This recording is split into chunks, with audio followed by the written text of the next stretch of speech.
तो hello friends, welcome to easy English summary. तो आज की क्लास में हम पढ़ने वाले हैं क्लास 10th का चैप्टर नंबर 3, जिसका नाम है द ब्लैक एरोप्लेन। ये चैप्टर है, ये चैप्टर 3 का सेकंड पार्ट है। इसका फर्स्ट पार्ट जो है वो आपको मेरी डिस्क्रिप्शन में मिल जाएगा। तो ये कहानी है हमारे ऑथर की, जो कि एक पायलट होते हैं और वो फ्रांस से इंग्लैंड की तरफ जा रहे होते हैं। वो फ्रांस में छुट्टियां मनाने जाते हैं और वो अब इंग्लैंड जाना चाह रहे हैं अपनी फैमिली से मिलने। बहुत ज़्यादा एक्साइटेड होते हैं अपनी फैमिली के साथ ब्रेकफास्ट करने के लिए। तो जो हमारे ऑथर के प्लेन का नाम होता है वो होता है डैकोटा DS-088। जिस रात वो उड़ते हैं अपने घर के लिए, वो बहुत ही ब्यूटीफुल नाइट होती है। जो स्काई होता है वो फुल ऑफ स्टार्स होता है। कहीं से भी कोई तूफान या रेन की कोई भी आशंका नहीं होती। लेकिन उन्हें ये नहीं पता होता आगे उनके साथ एक बहुत ही बड़ी ट्रेजेडी होने वाली है।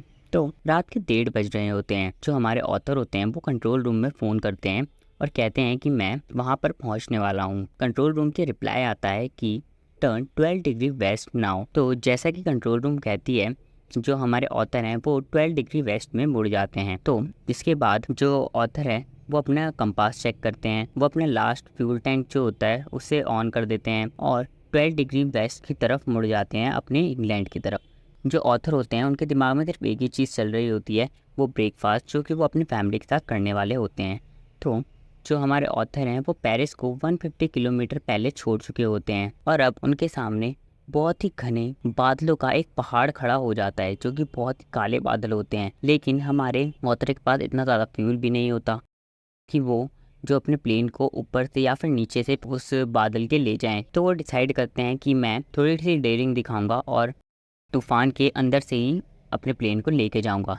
तो जो ऑथर है वो प्लेन को उस तूफान के अंदर घुसाते हैं और तूफान में कूदते के साथ ही ऑथर का कंपास, रेडियो और बाकी चीज़ें ख़राब हो जाती है। वो ट्राई करते हैं कंट्रोल रूम से कोऑर्डिनेट करने के लिए, लेकिन उनका कंपास ख़राब हो जाता है और रेडियो भी ख़राब हो जाता है। इसकी वजह से वो कोऑर्डिनेट भी नहीं कर पाते। वो काफ़ी ज़्यादा डर जाते हैं और उसी टाइम उन्हें बाहर एक ब्लैक एयरप्लेन दिखता है जिसमें कोई भी लाइट नहीं होती और वो जो प्लेन होता है वो पूरी तरीके से ब्लैक होता है। उस प्लेन का जो पायलट होता है वो इशारा करता है हमारे ऑथर को कि तुम मेरे पीछे आओ, मैं तुम्हें रास्ता दिखाता हूँ।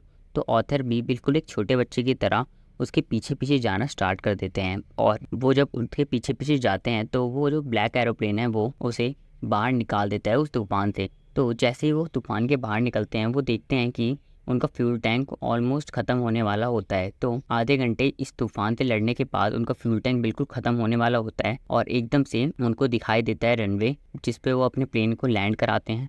और वो लैंड कराते के साथ ही अंदर जाते हैं और पूछते हैं कि वो दूसरा प्लेन कहाँ गया जो ब्लैक कलर का था, जिसने मेरी हेल्प करी थी। कंट्रोल रूम उसे बताता है कि वहाँ पर सिर्फ और सिर्फ आप ही का प्लेन था, वहाँ और कोई प्लेन नहीं था, जो कि हमारा रेडार बता रहा है। तो इसके बाद हमारे ऑथर हमेशा सोचते रहते हैं कि वो कौन था जिसने मेरी हेल्प करी। क्या आपको पता है कि वो कौन था जिसने ऑथर की हेल्प करी थी? अगर आपको पता है तो कमेंट सेक्शन पे बताइए। तो ये थी इस कहानी की समरी। इस तरीके की और समरी जानने के लिए मेरे चैनल को सब्सक्राइब करें। Thank you.